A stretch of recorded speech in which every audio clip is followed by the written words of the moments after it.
Hello, good morning. Good morning. Good morning, ma'am. Good morning, ma'am.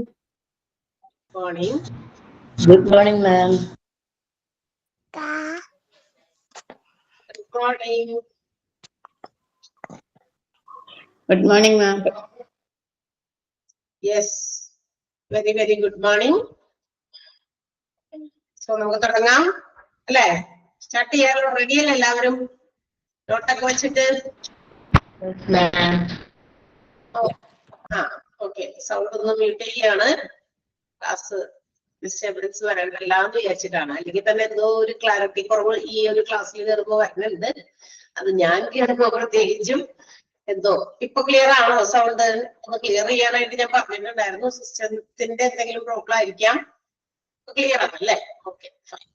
കയറുമ്പോഴേ പേടിച്ചിട്ട് ഇപ്പൊ തുടങ്ങി കയറുന്നതിനകത്തോട്ട് ക്ലാസ്സിൽ തുടങ്ങി കുറച്ച് കഴിയുമ്പോ മിസ്റ്റേക്ക് ക്ലിയർ ആവുള്ള എന്നൊക്കെ പറയുമ്പേ നമുക്കത് ഇടയിൽ വെച്ച് നമ്മുടെ ഇതിന് റിങ്ക് ആവുമല്ലോ. അതുകൊണ്ടാണ് ഞാൻ കയറിയപ്പോഴേ ചോദിച്ചു ആളോട് ശരിയല്ലേ, ഓക്കെ അല്ലേ, നമ്മുടെ സിസ്റ്റം സെറ്റ് ആണോ എന്നൊക്കെ ചോദിച്ചിട്ടാണ് കയറിയത്. ഓക്കെ, ശരിയാന്ന് പറഞ്ഞു. Okay, so let's continue. Start. In the last class, we have already started a new chapter which is called medical insurance. തുടങ്ങിയില്ലേ നമ്മള് കുറച്ച് ഒരു പാരഗ്രാഫ് തുടങ്ങിയില്ലേ?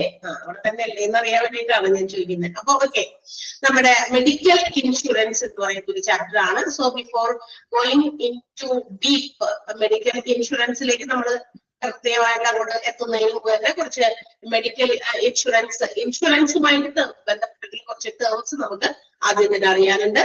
അതാണ് നമ്മൾ ഇനി പഠിക്കാൻ പോകുന്ന ഫസ്റ്റ്. അതിനുശേഷമാണ് നമുക്ക് കൃത്യമായിട്ട് ആ മെഡിക്കൽ ഇൻഷുറൻസ് എന്താണ് അതിലേക്ക് ഡീപ്പായിട്ട് പോവുക. ഓക്കെ, സോ ഹെൽത്ത് ഇൻഷുറൻസ് എന്താന്ന് നമ്മൾ പറഞ്ഞതാണ്. ഫസ്റ്റ് പാരഗ്രാഫ്, ആ കുഞ്ഞു പാരഗ്രാഫ് നമ്മൾ പറഞ്ഞു അല്ലെ? എന്താണ് ഹെൽത്ത് ഇൻഷുറൻസ് എന്ന് പറഞ്ഞാൽ? It is the expense which is met by the company which is caused due to any disease or accidents or injuries. ഏതെങ്കിലും തരത്തിലുള്ള രോഗങ്ങൾ വരുമ്പോ അല്ലെങ്കിൽ ഏതെങ്കിലും തരത്തിലുള്ള ഇഞ്ചുറീസ് വരുമ്പോ എന്തെങ്കിലും ആക്സിഡൻസ് വരുമ്പോ നമുക്ക് എന്താ പറയാ മീറ്റ് ചെയ്യപ്പെടുന്ന നമ്മളുടെ ആ എക്സ്പെൻസുകൾ മീറ്റ് ചെയ്യപ്പെടുന്ന മെഡിക്കൽ എക്സ്പെൻസുകൾ മീറ്റ് ചെയ്യപ്പെടുന്ന ഇൻഷുറൻസിനെയാണ്. ഹെൽത്ത് റിലേറ്റഡ് ആയിട്ടുള്ള ഇഷ്യൂസിന് നമ്മൾ ഹോസ്പിറ്റലിൽ പോകുന്നു, ഹോസ്പിറ്റലൈസ്ഡ് ആകുന്നു, അത്തരം കാര്യങ്ങൾക്ക് നമുക്ക് കുറെ പൈസയൊക്കെ ചെലവാകും അല്ലെ? ആ പൈസകൾ അങ്ങനെ നമ്മൾ സ്പെൻഡ് ചെയ്യുന്ന പൈസകള് അല്ലെങ്കിൽ അങ്ങനെ എക്സ്പെൻഡഡ് ആകുന്ന പൈസകളൊക്കെ നമുക്ക് തരുന്ന ഒരു തരം ഇൻഷുറൻസ്, അതിനെയാണ് നമ്മൾ ഹെൽത്ത് ഇൻഷുറൻസ് എന്ന് വിളിക്കുക. And there are mainly two parties related to insurance. ഇൻഷുറൻസുമായിട്ട് ബന്ധപ്പെട്ടിട്ടുള്ള രണ്ട് വ്യക്തികളാണ്, ഒന്ന് ഇൻഷുററും ഒന്ന് ഇൻഷുർഡ്. ആരാണ് ഇൻഷുറർ എന്ന് പറയുന്നത്? Insurer is the company who provides the compensation, അതായത് who agrees to pay the compensation. ഞാൻ നിങ്ങൾക്ക് എന്തെങ്കിലും തരത്തിലുള്ള രോഗം വന്നാല് അല്ലെങ്കിൽ ഇഞ്ചുറി വന്നാല് അല്ലെങ്കിൽ എന്തെങ്കിലും തരത്തിലുള്ള ആക്സിഡൻസ് വന്നാല് നമ്മൾ അത്തരം ഇൻഷുറൻസ് എടുത്തിരിക്കുന്നവരാണെങ്കിൽ, എല്ലാവർക്കും കൊടുക്കില്ല കേട്ടോ, ഇൻഷുറൻസിൽ നമ്മൾ അംഗമാകണം. ആ ഒരു ഇൻഷുറൻസ് എടുത്തിരിക്കുന്ന വ്യക്തികൾക്ക് ഞങ്ങൾ കോമ്പൻസേഷൻ തരാം എന്ന് അഗ്രി ചെയ്യുന്നവര് ആണോ അവരെയാണ് നമ്മൾ എന്ത് ചെയ്യുക? Insurer. That is the insurance കമ്പനിയാണ്. നമ്മൾ ഏത് കമ്പനിയുടെ ഇൻഷുറൻസ് ആണ് എടുക്കുന്നത് അവരാണ് നമുക്ക് അത്തരം സാഹചര്യങ്ങളിൽ അത്തരം സിറ്റുവേഷൻസിൽ നമ്മുടെ മെഡിക്കൽ എക്സ്പെൻസസ് ഒക്കെ മീറ്റ് ചെയ്യുന്നത്. അവരെ വിളിക്കുന്ന പേരാണ്, ആ ഒരു കമ്പനിയെ വിളിക്കുന്ന പേരാണ് ഇൻഷുറർ എന്ന്. And the insured is the person who gets compensated in such case of loss. അത്തരം തരത്തിലുള്ള നഷ്ടങ്ങൾ ഉണ്ടാകുമ്പോ അതിന് കോമ്പൻസേഷൻ കിട്ടുന്നവർ ആരാണോ, ആരാണ് അതിന്റെ ബെനഫിഷ്യറി എന്ന് വെച്ചാൽ ആർക്കാണോ അവര് കോമ്പൻസേഷൻ കിട്ടുന്നത് അവരെ നമ്മൾ വിളിക്കുന്ന പേരാണ് എന്ത്? ഇൻഷുർഡ് എന്ന്. ഇൻഷുർഡ് എന്ന് പറയുന്നത് മേ ബി ആൻ ഇൻഡിവിജ്വൽ, ഒരു വ്യക്തിയാകാം, അല്ലെങ്കിൽ ഗ്രൂപ്പ് ഓഫ് പേഴ്സൺസ് ആകാം, അല്ലെങ്കിൽ ഏതെങ്കിലും തരത്തിലുള്ള ബിസിനസ് ഇൻസ്റ്റിറ്റ്യൂഷൻസ് ആകാം, അങ്ങനെയൊക്കെ ഉണ്ട്. ആർക്ക് വേണമെങ്കിലും ഇൻഷുറൻസ് എടുക്കാം. വ്യക്തിഗത ഇൻഷുറൻസുകളുണ്ട്, ഗ്രൂപ്പായിട്ട് അല്ലെ, ഒരു ഫാമിലിക്ക് കൊടുക്കുന്ന ഇൻഷുറൻസ് ഉണ്ട്. അതായത് ഫാമിലിയിൽ ആർക്കെങ്കിലുമൊക്കെ എന്തെങ്കിലുമൊക്കെ അസുഖങ്ങൾ വന്നാല് അതിന് മെഡിക്കൽ എക്സ്പെൻസസ് മീറ്റ് ചെയ്യുന്ന രീതിയിലുള്ള ഇൻഷുറൻസുകളുണ്ട് അല്ലെ. ഓർഗനൈസേഷനിൽ ജോലി ചെയ്യുന്ന എംപ്ലോയീസിന് ഒരാളുടെ അല്ല എല്ലാവരുടെയും പേരിൽ എടുക്കുന്ന ഇൻഷുറൻസ് ഉണ്ട്. നമുക്കറിയാം ഈ ചാപ്റ്ററിൽ നമുക്ക് ഇഷ്ടംപോലെ അതിനെ കുറിച്ചൊക്കെ പഠിക്കാനുണ്ട്. അവിടേക്ക് എത്തുമ്പോഴേക്കും നമുക്ക് അതിനെ കുറിച്ച് വിശാലമായിട്ട് പഠിക്കാനുണ്ട്. ഓക്കെ, അപ്പൊ ഫസ്റ്റ് ടേം അതായിരുന്നു ഹെൽത്ത് ഇൻഷുറൻസ് എന്ന് പറയുന്നത് എന്താണ്. ആൻഡ് ഓൾസോ ആ രണ്ട് പാർട്ടീസ് ഇൻഷുററും ഇൻഷുററും. അടുത്ത ഒരു ടേം നമുക്ക് പഠിക്കാനുള്ളത് പ്രീമിയമാണ്. പ്രീമിയം എന്ന് പറയുന്ന ഒരു ടേമാണ്. എന്താണ് premium? It is the money which is paid by the insured to the insurer. ആ ഒരു നമ്മള് ഇൻഷുർഡ് അതിന് വേണ്ടിയിട്ട് റെഗുലർ മന്ത്ലി എന്ത് ചെയ്യാം, അല്ലെങ്കിൽ ആനുവലി ഒരു ചെറിയ പ്രീമിയം. അത് ഡിപ്പെൻഡ്സ് അപ്പോൺ ദ എഗ്രിമെന്റ്സ്. അതായത് നമ്മളുടെ ഇൻഷുറൻസുമായിട്ട് ബന്ധപ്പെട്ടുള്ള കരാറുകളുടെ അടിസ്ഥാനത്തില് എല്ലാത്തിനും ഒരേ എമൗണ്ട് അല്ല നമ്മൾ അടയ്ക്കുക, അല്ലെ? പല പല എമൗണ്ടുകളുണ്ട്. ഗവൺമെന്റ് ഒക്കെ ഓഫർ ചെയ്യുന്ന വളരെ തുച്ഛമായ, വളരെ ചെറിയ ഇനീഷ്യൽ സ്റ്റേജിൽ മാത്രം നമ്മൾ കൊടുക്കുന്ന എമൗണ്ടുകൾ, അതായത് ബിലോ 100 ഒക്കെ വരുന്ന അതിനകത്തൊക്കെ ഇപ്പൊ ഗവൺമെന്റ് പ്രൊവൈഡ് ചെയ്യുന്ന അങ്ങനത്തെ കുറെ ഇൻഷുറൻസ് പദ്ധതികളൊക്കെ ഉണ്ട്. അപ്പൊ ഒരു ചെറിയ എമൗണ്ട് ആണെങ്കിലും ചെറുതോ വലുതോ ആയിട്ടുള്ള എമൗണ്ടുകൾ നമ്മൾ ഇൻഷുറൻസ് ആർക്ക് കൊടുക്കണം? ഇൻഷുറർക്ക് കൊടുക്കുന്നുണ്ട്. അതായത് നമ്മൾ ആ ഒരു ഇൻഷുറൻസ് പദ്ധതിയുടെ ഭാഗമാകാൻ വേണ്ടിയിട്ടാണ് അത് പേ ചെയ്യുന്നത്. അല്ലാതെ ലൈഫ് ഇൻഷുറൻസ് ഒക്കെ എടുക്കുന്നവരുണ്ട്, അല്ലെ? മന്ത്ലി രൂപ വെച്ചിട്ട്. അതും also depends upon the agreement. ആ ഇൻഷുറൻസിന്റെ എഗ്രിമെന്റ് കരാർ ഏത് പ്രകാരമാണോ അതനുസരിച്ച്. അപ്പൊ ഇത്ര വർഷത്തേക്ക് എടുക്കുന്നവരുണ്ട്, ഇത്ര എമൗണ്ട് വെച്ച് അടയ്ക്കണം, അതിന് പ്രീമിയം ആയിട്ട് എല്ലാ മാസവും അടയ്ക്കണം, അല്ലെങ്കിൽ ക്വാർട്ടർലി ആയിട്ട് 3 മാസം കൂടുമ്പോൾ അടയ്ക്കണം, അല്ലെങ്കിൽ ആനുവലി പേ ചെയ്യുന്ന പ്രീമിയംസും ഉണ്ട്. അത് ഓരോന്നും അതിൻ്റെതായ ടേംസ് ആൻഡ് കണ്ടീഷൻസ് ഫോളോ ചെയ്തിട്ടാണ്.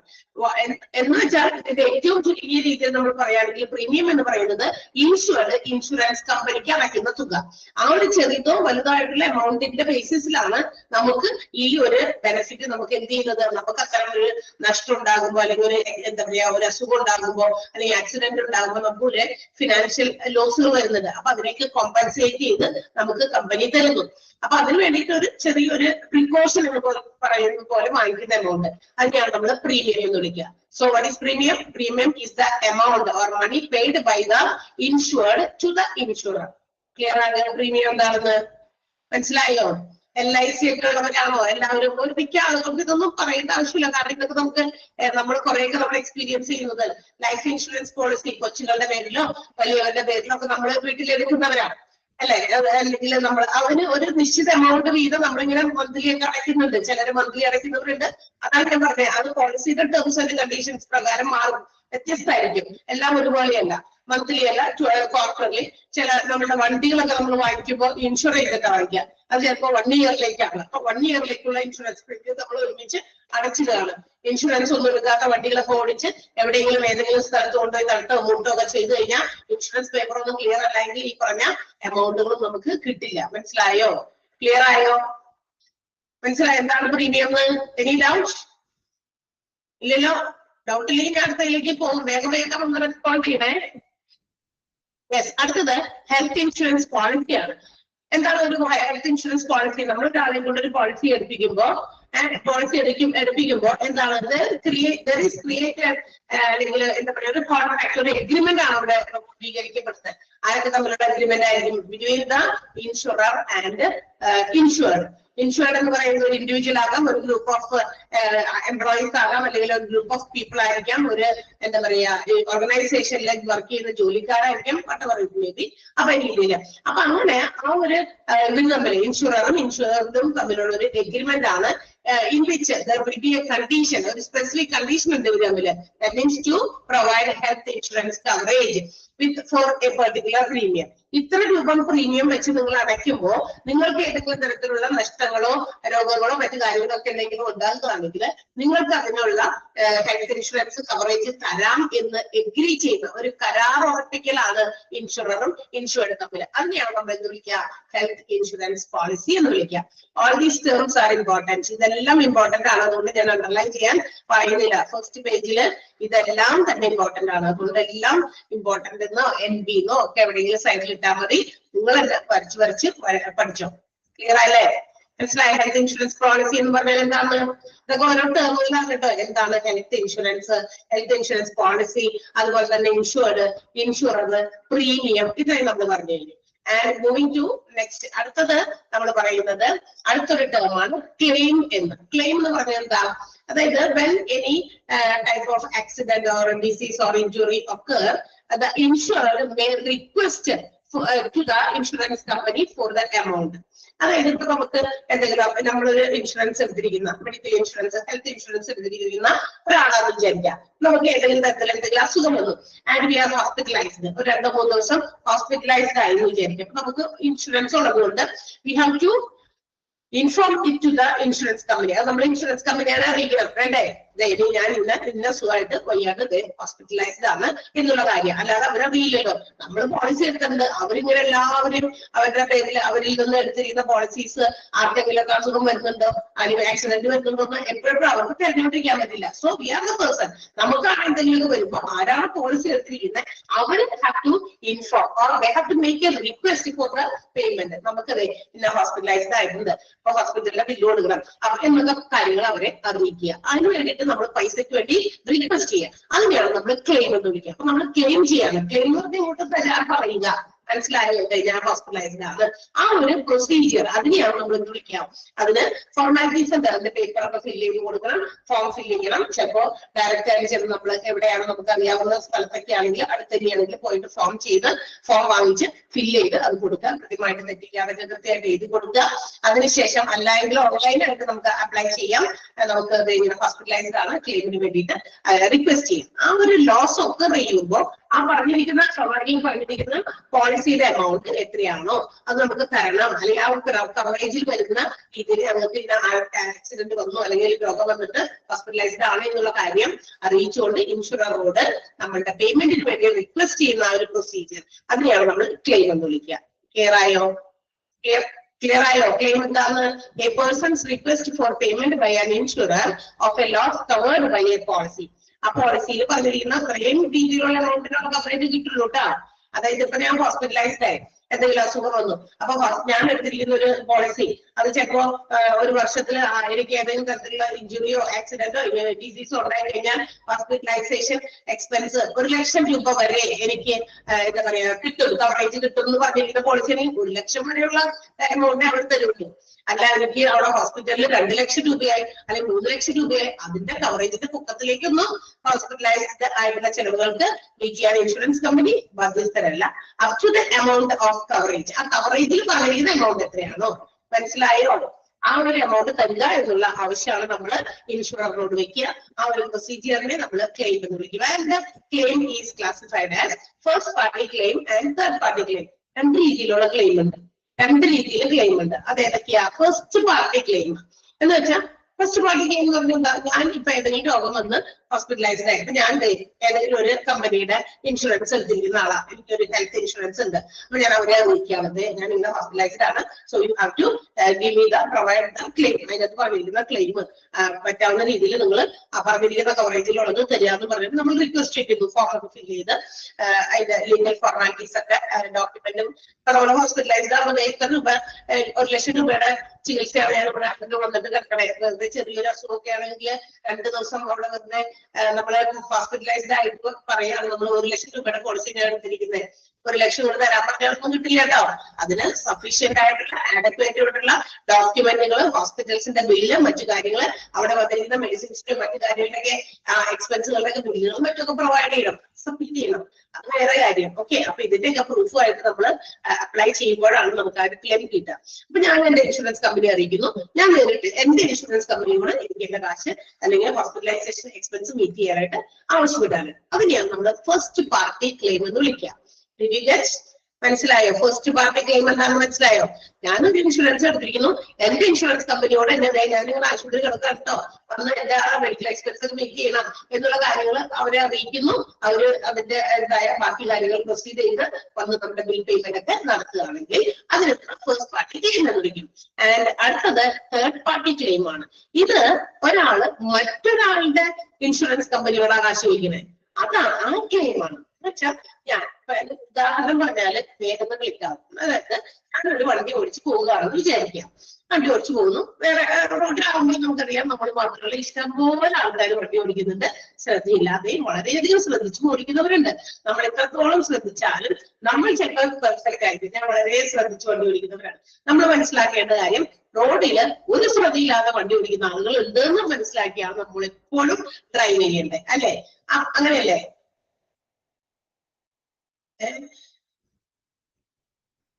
ക്ലെയിം ഫസ്റ്റ് പാർട്ടി ക്ലെയിം എന്ന് പറഞ്ഞാൽ അതായത് ഈ ക്ലെയിമിനെ ാണ് ക്ലെയിം തന്നെയാണ് ഫസ്റ്റ് പാർട്ടി ക്ലെയിം എന്ന് പറയുന്നത്.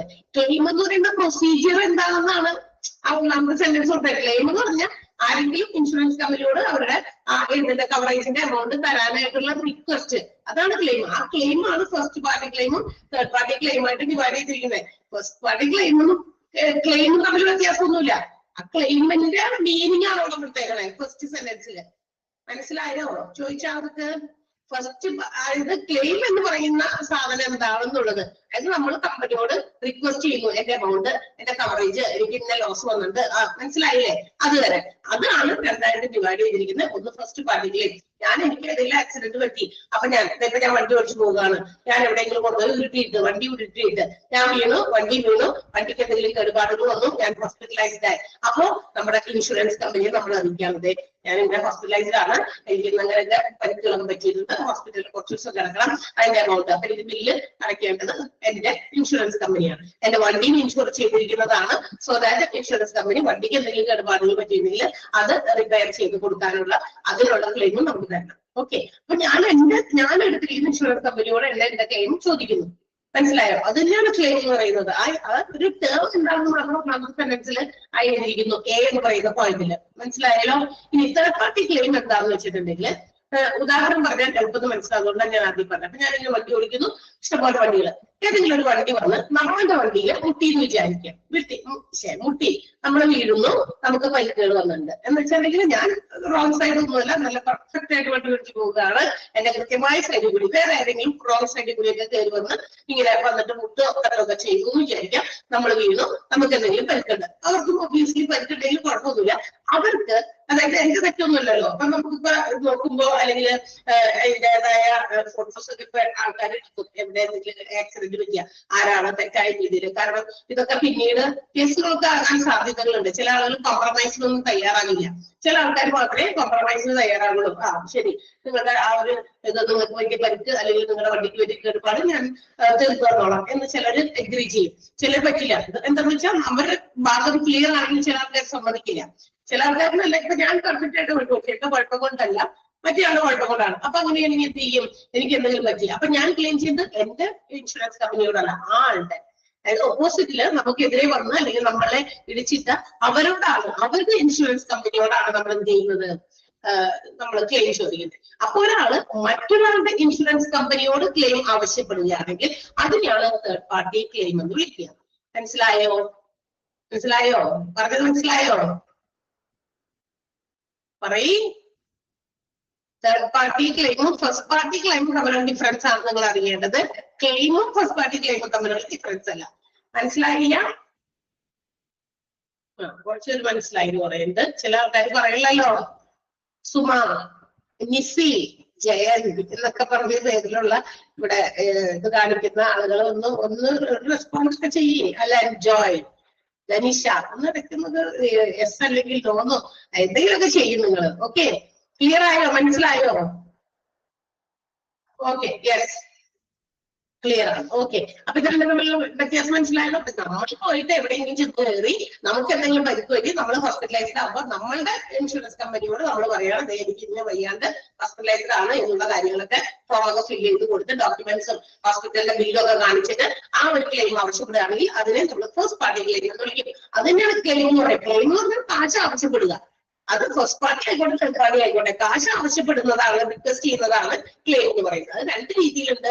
ഫസ്റ്റ് പാർട്ടി ക്ലെയിം ഉണ്ട്, തേർഡ് പാർട്ടി ക്ലെയിം ഉണ്ട്. തേർഡ് പാർട്ടി ക്ലെയിം എന്ന് പറയുമ്പോൾ ഒരാള് മറ്റൊരാളുടെ ഇൻഷുറൻസ് കമ്പനിയോടാണ് ആവശ്യപ്പെടുന്നത്. ഞാൻ പോയി ചെയ്തതല്ല. അപ്പൊ എന്റെ ഇൻഷുറൻസ് വെറുതെ ഞാൻ എന്തിനാ കളയുന്നത്? ഒന്ന് ആലോചിച്ച് നോക്കും നിങ്ങൾ. എനിക്കും ഇൻഷുറൻസ് ഉണ്ട്, പക്ഷെ ഞാൻ എന്റെ എന്തെങ്കിലും കുഴപ്പം കൊണ്ടല്ല ഈ വണ്ടി പോയി ഇടിച്ചേക്കുന്നത്, വേറൊരാളാണ്. അപ്പൊ ആള് എന്റെ വണ്ടിക്ക് എന്തെങ്കിലും വീണപ്പോ വണ്ടിക്ക് എന്തെങ്കിലും കുഴപ്പം പറ്റി, എനിക്ക് എന്തെങ്കിലും കുഴപ്പം പറ്റി, ഞാൻ ഹോസ്പിറ്റലൈസ്ഡ് ആണെങ്കിൽ അവരുടെ ഇൻഷുറൻസ് കമ്പനിയാണ് എനിക്ക് ക്ലെയിം തരേണ്ടത്. Because it's not my fault, എന്റെ ഫോൾട്ട് അല്ലല്ലോ. ഇപ്പൊ ഞാൻ പോയി ഹോസ്പിറ്റലൈസ്ഡ് ആയി എന്ന് അറിയാമോ? എന്താ പറ്റുക? എന്റെ ഇൻഷുറൻസ് കമ്പനിയോട് ഞാൻ ഇങ്ങനെ വിട്ടു പറഞ്ഞ് പോയി കഴിഞ്ഞു എന്റെ ഹോസ്പിറ്റലൈസ്ഡ് ചെലവുകൾ തരാൻ പറഞ്ഞിട്ട് ഞാൻ എന്റെ ഇൻഷുറൻസ് കമ്പനിയോട് എന്നെ ക്ലെയിം ചെയ്താൽ എന്താ പറ്റാറിയോ? എന്റെ ആ ഒരു ക്ലെയിം ചെയ്ത് കഴിയുമ്പോ എന്റെ ആ ഒരു വർഷത്തിനുള്ളിൽ ചിലപ്പോൾ പിന്നെയും എനിക്ക് എന്തെങ്കിലും അസുഖം ഹോസ്പിറ്റലൈസ്ഡ് ആയി പിന്നെ അവർക്ക് അത് മീറ്റ് ചെയ്യാനുള്ള ചെലവുകൾ തരാനുള്ള എമൗണ്ട് ഇല്ലെങ്കിലോ അത് നമ്മുടെ എമൗണ്ട് അല്ലേ ബാലൻസ്ഡ് ഉള്ള എമൗണ്ട് കുറഞ്ഞു കുറഞ്ഞു പോകുകയല്ലേ ചെയ്യാം. അപ്പൊ അതുകൊണ്ട് എന്ത് ചെയ്യണം, അവരുടെ കുഴപ്പം കൊണ്ടാണ്. സോ അവരുടെ കമ്പനിയോടാണ് നമ്മൾ എന്ത് ചെയ്യേണ്ടത്, ഇൻഷുറൻസ് ചെയ്യുന്നത്. ഇന്ന് മിക്ക ആളുകളും നമ്മുടെ വണ്ടികളൊക്കെ നമ്മൾ ഈ വാങ്ങിക്കൊക്കെ അത് നമുക്ക് തേർഡ് പാർട്ടി ക്ലെയിം കൂടി തന്നിട്ടാണ് വണ്ടികൾ മിക്കവാറും വാങ്ങിക്കുക. കാരണം തേർഡ് പാർട്ടി ക്ലെയിം വരും. കാരണം ഞാനിപ്പോ ഏതെങ്കിലും രീതിയിൽ ആരെങ്കിലും കൊണ്ടുപോയി മുട്ടിച്ചാല് അപ്പൊ എന്നോട് ആരെങ്കിലും ഇൻഷുറൻസിന്റെ ക്ലെയിം ചോദിച്ചു കഴിഞ്ഞാൽ നമ്മുടെ ഇൻഷുറൻസ് കമ്പനി അവർക്ക് അതിന്റെ പേയ്മെന്റ് കൊടുക്കാം. സോ ദാറ്റ് ഇന്നത്തെ ഒരു കുറച്ച് കാലങ്ങളായിട്ടൊക്കെ തേർഡ് പാർട്ടി ക്ലെയിം കൂടി ഉൾപ്പെടുത്തിയിട്ടാണ് വണ്ടികൾ എല്ലാവരും തന്നെ പുതിയത് വാങ്ങുന്നത്. മനസ്സിലായല്ലോ? First party claim, third party claim and claim. Okay, second party. Yes, next അടുത്ത പുതിയതാണ് നമുക്ക് പഠിക്കാനായിട്ട് എക്സ്ക്ലൂഷൻസ് ആണ്. അതായത് there are some certain specific conditions or circumstances which are not included in the policy. അതായത് ചിലപ്പോഴൊക്കെ ഇല്ലേ ചില കാര്യങ്ങളൊക്കെ ഈ പോളിസിയുടെ കരാറിൽ നിന്ന് ഒഴിവാക്കപ്പെട്ടിട്ടുണ്ടാവും. എന്ന് വെച്ചാൽ ഇന്നതൊന്നും ഇൻഷുറൻസിന്റെ കീഴിൽ വരില്ല, ഇന്നതിന് ഇൻഷുറൻസ് കിട്ടില്ല എന്ന് പറഞ്ഞ് എക്സ്ക്ലൂഡ് ചെയ്തിട്ടുണ്ടാവും. ആ സാധനത്തിന് തന്നെ ഒഴിവാക്കപ്പെടുക, അതിനെയാണ് എക്സ്ക്ലൂഷൻ എന്ന് വിളിക്കുക. ചില ഇൻഷുറൻസ് എടുക്കുമ്പോഴേ ആ ഇൻഷുറൻസിന്റെ എഗ്രിമെന്റില് നമുക്ക് ഇൻഷുറൻസിന്റെ കുറെ കാര്യങ്ങൾ ഇന്ന പോളിസിയുടെ ഓരോ ഫീച്ചേഴ്സ് ഒക്കെ നമുക്ക് ആരാണോ കമ്പനി അവർ നമുക്ക് പരിചയപ്പെടുത്തും. ഇന്ന കാര്യങ്ങളുണ്ട്, ഇന്ന ബെനിഫിറ്റ്സ് നിങ്ങൾക്കുണ്ട്, ഇന്ന കാര്യങ്ങൾ നേട്ടങ്ങളുണ്ട്, ഈ ഒരു ഇൻഷുറൻസ് എടുക്കുകയാണെങ്കിൽ ഇത്ര രൂപ നിങ്ങൾക്ക് മെച്യൂരിറ്റി ഡേറ്റിൽ കിട്ടും, അല്ലെങ്കിൽ നിങ്ങളുടെ മരണമാണോ ഏതാണോ വിച്ച് കംസ് തരില്ല. ചിലപ്പോ നമ്മൾ പോളിസി ഒക്കെ എടുക്കുമ്പോഴേ ലൈഫ് ഇൻഷുറൻസ് ഒക്കെ എടുക്കുമ്പോൾ ആലോചിക്കുകയും നമ്മൾ പോളിസി എടുക്കും, ചിലപ്പോൾ 10 വർഷത്തേക്ക് അല്ലെങ്കിൽ 15 വർഷത്തേക്ക് എന്നൊക്കെ പറഞ്ഞ് പോളിസി എടുക്കുമ്പോൾ ആ പോളിസി ലൈഫ് ടൈം ആണ്, ലൈഫ് മെച്യൂരിറ്റി ആകുമ്പോഴാണ് അത് കിട്ടുക. അപ്പൊ ചിലപ്പോൾ 10-15 അല്ലെങ്കിൽ പറഞ്ഞിരിക്കുന്ന ആ ഒരു ഡ്യൂറേഷനിലാണ് അത് മെച്യൂർഡ് ആകുക. ചിലപ്പോ ബിഫോർ ദാറ്റ് എന്ത് സംഭവിക്കും, ചിലപ്പോൾ നമുക്ക് മരണം സംഭവിക്കും. അപ്പൊ മരണം സംഭവിക്കുകയാണെങ്കിൽ എപ്പോഴാണോ ഏതാണോ ആദ്യം വരുന്നത്, മെച്യൂരിറ്റി ഓർ ഡെത്ത് ഏതാണോ ആദ്യം വരുന്നത്, ആ സമയത്ത് നമ്മളുടെ ആ ഒരു പോളിസിയുടെ അഗ്രിമെന്റ് കരാർ അവിടെ അവസാനിക്കും. മനസ്സിലായോ? ഡെത്ത് ഒക്കെ ആണെങ്കിൽ നമുക്ക് എന്താ പറയാ കൂടുതൽ എമൗണ്ട് കിട്ടും. ആ ഒരു ഡ്യൂറേഷന് അകത്ത് ആ ഒരു ആള് മരണപ്പെടുകയാണെങ്കിൽ, ആ ഒരു പോളിസി എടുത്തിരിക്കുന്ന ആള് മരണപ്പെടുകയാണെങ്കിൽ അതിന് ഒരു ഡബിൾ ബെനിഫിറ്റ് ഉണ്ട്. നമ്മൾ അടച്ചിരുന്ന പൈസയുടെ ഇരട്ടിയും കിട്ടും, ആ പറഞ്ഞിരിക്കുന്ന സമ്മർഷ്യൂടൊക്കെ കിട്ടുന്ന പോളിസീസ് ഉണ്ട്. മനസ്സിലായി? അതേസമയം മെച്യൂരിറ്റി ഡേറ്റിലാണെങ്കിൽ വലിയ കാര്യമായിട്ടുള്ള ഇതൊന്നുമില്ല. നമുക്ക് ആ മെച്യൂരിറ്റി ഡേറ്റിൽ ഈ പറഞ്ഞിരിക്കുന്ന സമ്മർഷ്യൂഡ് പ്ലസ് അതിന്റെ ഇൻട്രസ്റ്റ് എന്തെങ്കിലും ഉണ്ടെങ്കിൽ അത്. അപ്പൊ കൂടുതൽ ബെനിഫിറ്റ് മരണത്തിനാണ്. അതായത് നമുക്ക് ലൈഫ് എന്താ പറയാ LIC പോളിസീസ് ഒക്കെയാണ്, ലൈഫ് ഇൻഷുറൻസ് പോളിസീസ് ഒക്കെയാണ് എടുക്കുന്നതെങ്കിൽ അതിൽ ഡെത്ത് വരുമ്പോഴാണ് നമ്മൾ അത്തരം പോളിസീസ് എടുക്കുന്നതിൽ കൂടുതൽ ബെനിഫിറ്റ് ഉള്ളത്. കാരണം അത് തന്നെയാണ് വേണ്ടത് അല്ലെ. ചിലപ്പോ ഒരു വീട്ടിലെ ഏറ്റവും കുടുംബനാഥരോ ഒക്കെ ആണെങ്കിൽ അവരൊക്കെ മരണശേഷം ബാക്കിയുള്ളവർക്ക് സർവൈവ് ചെയ്യണ്ടേ, ജീവിക്കണ്ടേ.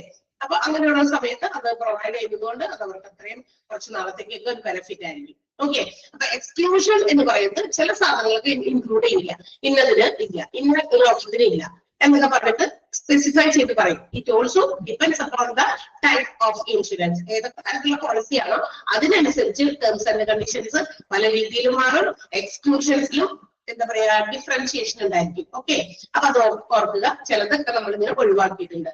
ക്ലിയർ ആയോ എന്താണ് എക്സ്ക്ലൂഷൻ എന്ന്? മനസ്സിലായില്ലേ?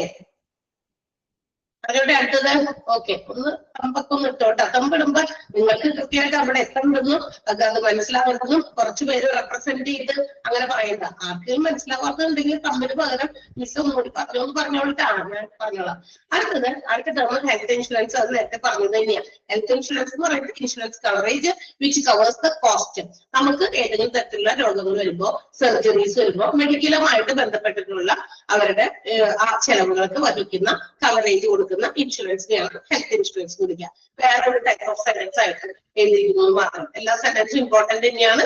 സോ ഇത് അണ്ടർലൈൻ, നിങ്ങൾ തന്നെ അണ്ടർലൈൻ ചെയ്ത് പഠിക്കാട്ടോ ഓരോ സെന്റൻസും. നേരത്തെ പറഞ്ഞ കാര്യം തന്നെ മെഡിക്കൽ എക്സ്പെൻസസ്, മെഡിക്കൽ സർജറീസ് ഒക്കെ ഉണ്ടാകുമ്പോൾ അതിന്റെ എക്സ്പെൻസസ് ഒക്കെ കവർ ചെയ്യുന്ന അത്തരം കോസ്റ്റുകൾ കവർ ചെയ്യുന്ന ഇൻഷുറൻസിനെ വിളിക്കുന്ന പേരാണ് ഹെൽത്ത് ഇൻഷുറൻസ്. അടുത്തത് മെഡിക്ലെയിം ഇൻഷുറൻസ് ആണ്. Mediclaim insurance is also a cover which looks after the hospitalization expenses. അതായത് ഒരു മാക്സിമം സമ്മ് ഇത്ര രൂപ വരെ, 1 ലക്ഷം വരെ 2 ലക്ഷം വരെ ഒരു വർഷത്തിനുള്ളിൽ നമുക്ക് എന്തെങ്കിലും അപകടമോ അല്ലെങ്കിൽ എന്തെങ്കിലുമൊക്കെ വന്ന് ഹോസ്പിറ്റലൈസ്ഡ് ആയി അപ്പൊ അതിന്റെ മുഴുവൻ ചെലവുകൾ അത് ഇത്ര രൂപ വരെ ഒരു മാക്സിമം ലിമിറ്റ് ഇവിടെ പറഞ്ഞിട്ടുണ്ടായിരിക്കും. അതിനനുസരിച്ചിട്ട് എന്ത് ചെയ്യാം, നിങ്ങൾക്ക് നിങ്ങളുടെ ചെലവുകൾ ഹോസ്പിറ്റലൈസേഷൻ ചെലവുകളൊക്കെ തരും എന്നുള്ള ഗ്യാരണ്ടി. അതിനെയാണ് നമ്മൾ മെഡിക്കലുമായിട്ട് ബന്ധപ്പെട്ടുള്ള ക്ലെയിം ചോദിക്കുന്ന ഇൻഷുറൻസ് ആണ് മെഡിക്ലെയിം ഇൻഷുറൻസ് എന്ന് പറയുന്നത്. ക്ലിയർ ആയോ? മെഡിക്ലെയിം ഇൻഷുറൻസ് ഈ താഴെ പറയുന്ന സിറ്റുവേഷൻസിലൊക്കെയാണ് നമുക്ക് മെഡിക്ലെയിം ഇൻഷുറൻസുകൾ കിട്ടുന്നത്, ലഭിക്കുന്ന. അതായത് ഏതൊക്കെ സിറ്റുവേഷൻസിലാണ് നമുക്ക് ആ ഒരു ഹോസ്പിറ്റലൈസേഷൻ എക്സ്പെൻസുകളൊക്കെ മീറ്റ് ചെയ്ത് മെഡിക്ലെയിം ഇൻഷുറൻസ് പ്രൊവൈഡ് ചെയ്യുന്നതെന്ന് വെച്ച് കഴിഞ്ഞാൽ, ഒന്നാമത്തേത് in the event of sudden illness. പെട്ടെന്നുണ്ടാകുന്ന ചില രോഗങ്ങൾ, ചില ആളുകളിലേക്ക് പെട്ടെന്നായിരിക്കും രോഗങ്ങൾ ഇങ്ങനെ ബാധിക്കുക, ചില അസുഖങ്ങൾ. അപ്പൊ നമുക്ക് അറിഞ്ഞിട്ടുണ്ടാവില്ല, പെട്ടെന്നാണ് ചിലപ്പോൾ അതിന്റെ സിംറ്റംസ് ഒക്കെ ആയിട്ട് എന്താ പറയാ ചിലപ്പോഴൊക്കെ നമുക്ക് പറയാൻ പറ്റില്ല പെട്ടെന്ന് രോഗം ഉള്ളിലുണ്ടെന്ന് അല്ലെ. എന്തെങ്കിലും ചിലപ്പോൾ ചില വയ്യായ്കളോ നമ്മൾ ഹോസ്പിറ്റലൈസ്ഡ് ആയി ചിലപ്പോൾ ആ രോഗം മാറാൻ വേണ്ടിയിട്ട് കുറച്ച് അധികം ദിവസം നമ്മൾ ട്രീറ്റ്മെന്റ് ഒക്കെ നടത്തി, പക്ഷെ ഒരു മാറ്റമില്ല. അപ്പോഴൊക്കെ ചില എന്തെങ്കിലും ടെസ്റ്റ് ചെയ്യുമ്പോഴായിരിക്കും ചിലപ്പോൾ ഇന്നൊരു രോഗമാണ് പെട്ടെന്നായിരിക്കും. അപ്പൊ അങ്ങനെയുള്ള സഡൻ ഇൽനെസ്സിന് കാലാതീതമായിട്ട് ചില രോഗങ്ങൾ വന്നിട്ട് ആ രോഗമുള്ള ആള് പോയി ഇൻഷുറൻസ് പോളിസി എടുക്കുമ്പോൾ എന്താ പറയാ ചിലപ്പോൾ അതൊക്കെ എക്സ്ക്ലൂഡഡ് ആയിരിക്കും. കാരണം ഓൾറെഡി നമുക്ക് ഇൻഷുറൻസ് എടുക്കുന്ന സമയത്ത് ആൾക്കാർ രോഗമുണ്ട്. അപ്പൊ ചിലപ്പോൾ അവര് പറയും, അയ്യോ ഇതിപ്പോ ഈ അസുഖത്തിന് നമ്മള് ഇതിനകത്ത് കൺസിഡർ ചെയ്യില്ല കേട്ടോ, ബിക്കോസ് നമ്മൾ ഓൾറെഡി ആ ഒരു രോഗമുള്ള ആളാണ്. അപ്പൊ അതുകൊണ്ട് അതുമായി ബന്ധപ്പെട്ടുള്ള ട്രീറ്റ്മെന്റ് നമുക്ക് കിട്ടില്ല കേട്ടോ എന്നൊക്കെ കമ്പനി തന്നെ പറയും. ഓക്കെ, അപ്പൊ സഡൻ ഇൽനെസ്സിന് മെഡിക്ലെയിം ഇൻഷുറൻസ് കിട്ടുന്നതാണ്. പിന്നെ in the event of an accident അതെ പെട്ടെന്നുണ്ടാകുന്നതാണല്ലോ, മുൻകൂട്ടി വിളിച്ചു പറഞ്ഞിട്ടൊന്നുമില്ല വരിക. ആക്സിഡന്റുകളുമായി ബന്ധപ്പെട്ടിട്ടുള്ള ചെലവുകൾ, അതും ഹോസ്പിറ്റലൈസേഷൻ ചെലവുകൾ ലുക്ക് ആഫ്റ്റർ ചെയ്യുന്നതാണ് മെഡിക്ലെയിം ഇൻഷുറൻസ്. പിന്നെ in case of any surgery, എന്തെങ്കിലും തരത്തിലുള്ള സർജറീസ്, എന്തെങ്കിലും രോഗവുമായി ബന്ധപ്പെട്ടേ പെട്ടെന്നുണ്ടായിരുന്ന രോഗത്തിന് പെട്ടെന്ന് ചിലപ്പോൾ പോളിസി പീരീഡിൽ പെട്ടെന്നൊക്കെ നമുക്ക് സർജറി വേണമെന്നൊക്കെ ആവശ്യപ്പെടുകയാണെങ്കിൽ അത്തരം സർജറീസും ഒക്കെ നമ്മൾ ഇവിടെ മെഡിക്ലെയിം ഇൻഷുറൻസിന്റെ കവറേജിൽ വരുന്നതായിരിക്കും. ക്ലിയർ ആയോ? ആ 3 പോയിന്റും ഇമ്പോർട്ടന്റ് ആണ്. മെഡിക്ലെയിം ഇൻഷുറൻസ് എന്താ പറയാ ഏതൊക്കെ സിറ്റുവേഷൻസിലാണ് ആ ഒരു കവറേജ് എക്സ്പെൻസ് കവറേജ് കൊടുക്കുന്നതെന്ന് ചോദിച്ചു കഴിഞ്ഞാൽ, in the event of sudden illness, in the event of accident, in case of any surgery which is caused by any disease during the period of policy. ആ policy പീരീഡിൽ ഉണ്ടായിരിക്കുന്ന ഏതെങ്കിലും രോഗവുമായി ബന്ധപ്പെട്ടുള്ള surgeries അതിനൊക്കെ provide ചെയ്യും. ക്ലിയർ ആയോ? മനസ്സിലായി അവിടെ വരെ? അപ്പൊ ഇതൊക്കെയാണ് നമ്മളുടെ ഇൻഷുറൻസുമായിട്ട് ബന്ധപ്പെട്ട് നമ്മൾ ഈ ഒരു ചാപ്റ്റർ പഠിക്കുമ്പോൾ അറിഞ്ഞിരിക്കേണ്ട കുറച്ച് ഇമ്പോർട്ടന്റ് ടേംസ്. ഒരു ഡൗട്ടും ഇല്ലല്ലോ? യെസ്, അടുത്തതിലേക്ക് നമുക്ക് പോകാം. ഇനി കുറച്ച് ഇമ്പോർട്ടന്റ് ആയിട്ടുള്ള മേജർ ആയിട്ടുള്ള ഒരുപാട് ഇൻഷുറൻസ് കമ്പനീസും ഇൻഷുറൻസ് പ്രൊവൈഡ് ചെയ്യുന്ന ഏജൻസീസും ഒക്കെ ഉണ്ട്. എല്ലാം ഒന്നും ഇല്ലെങ്കിലും കുറച്ച് ഇമ്പോർട്ടന്റ് ആയിട്ടുള്ള കുറച്ച് ഇൻഷുറൻസ് ഫേംസ്, നമ്മുടെ ഇന്ത്യയിലുള്ള ഇൻഷുറൻസ് ഫേംസിന്റെ പേരുകളാണ് കൊടുത്തിരിക്കുന്നത്. അത് ആ പേരുകളായിട്ട് വെറുതെ നമുക്ക് പഠിക്കാനുള്ളൂ. ഓരോ പോളിസീസും എന്താണെന്നും ഒക്കെ പഠിക്കാൻ പോയി കഴിഞ്ഞാൽ ഈ ഒരു എന്താ പറയാ ഈ 6 months ഡ്യൂറേഷനും തീരൂല, ഒന്നും തീരൂല. ഓക്കെ, നമുക്ക് ജസ്റ്റ് ഫോർ ഇൻഫർമേഷൻ നമുക്കറിയാൻ വേണ്ടിയിട്ട് മാത്രം ഇങ്ങനെയുള്ള ചില ഇൻഷുറൻസ് ഫേമുകളൊക്കെ നമ്മുടെ ഇന്ത്യയിൽ പ്രവർത്തിക്കുന്നതാണ്. ഏറ്റവും ഇമ്പോർട്ടന്റ് ആയിട്ടുള്ളതാണ് Aviva life insurance, Bajaj Allianz, Bharti AXA, ICICI Prudential, Maxior and MetLife India. ഇന്ത്യയിൽ പ്രവർത്തിക്കുന്ന ഏറ്റവും പ്രധാനപ്പെട്ട കുറച്ച് ഒരു 6 എണ്ണത്തിന്റെ പേര് കൊടുത്തിട്ടുണ്ട്. അപ്പൊ ഈ 6 എണ്ണത്തിന്റെ പേരൊക്കെ ഒന്ന് ജസ്റ്റ് അറിഞ്ഞിരിക്കണം. ഇത് റിലേറ്റഡ് ആയിട്ടുള്ള ക്വസ്റ്റ്യൻസ് വരാറുണ്ട് കേട്ടോ. ഇൻഷുറൻസ് ഫേംസിന്റെ ഒക്കെ പറഞ്ഞ് ഇനി കുറച്ച് ഇൻഷുറൻസ് പോളിസീസിന്റെ പേര് വേറെ വരുന്നുണ്ട്. പിന്നെ കുറച്ച് തേർഡ് പാർട്ടി ഏജൻസീസിന്റെ പേരുകൾ വരുന്നുണ്ട്. തേർഡ് പാർട്ടി അഡ്മിനിസ്ട്രേറ്റേഴ്സ് അങ്ങനെ വരുന്നുണ്ട്. അപ്പൊ അതിന്റെയൊക്കെ ഇതിനകത്ത് ഗണത്തിൽ മിക്സ് ചെയ്തൊക്കെ ചില ചോദ്യങ്ങൾ വരാൻ സാധ്യതയുണ്ട്. അപ്പൊ അതുകൊണ്ട് ഇതൊന്നും അറിഞ്ഞിരിക്കണം. അപ്പൊ ഏതൊക്കെയാ ഇന്ത്യയിലെ ഏറ്റവും ഇമ്പോർട്ടന്റ് ആയിട്ടുള്ള മേജർ ആയിട്ടുള്ള ഇൻഷുറൻസ് ഫേമുകളാണ് Aviva life insurance, Bajaj Allianz, Bharti AXA, ICICI Prudential, Maxior and MetLife. Okay, clear ആയല്ലോ? ഇനി now let's see what are the advantages of health insurance schemes. എന്തിനാണ് ഇങ്ങനെ കുറെ ഹെൽത്ത് ഇൻഷുറൻസ് സ്കീം ഒക്കെ കൊണ്ടുവരുന്നത്?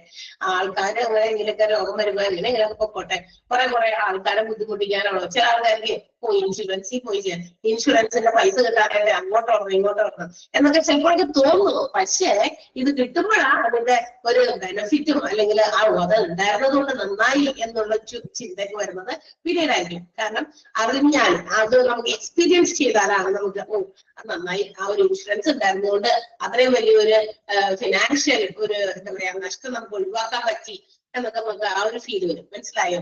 So let's see what are the advantages of health insurance scheme. Health insurance സ്കീമുമായി ബന്ധപ്പെട്ടിട്ടുള്ള ഗുണങ്ങളാണ് പറയാൻ പോകുന്നത്.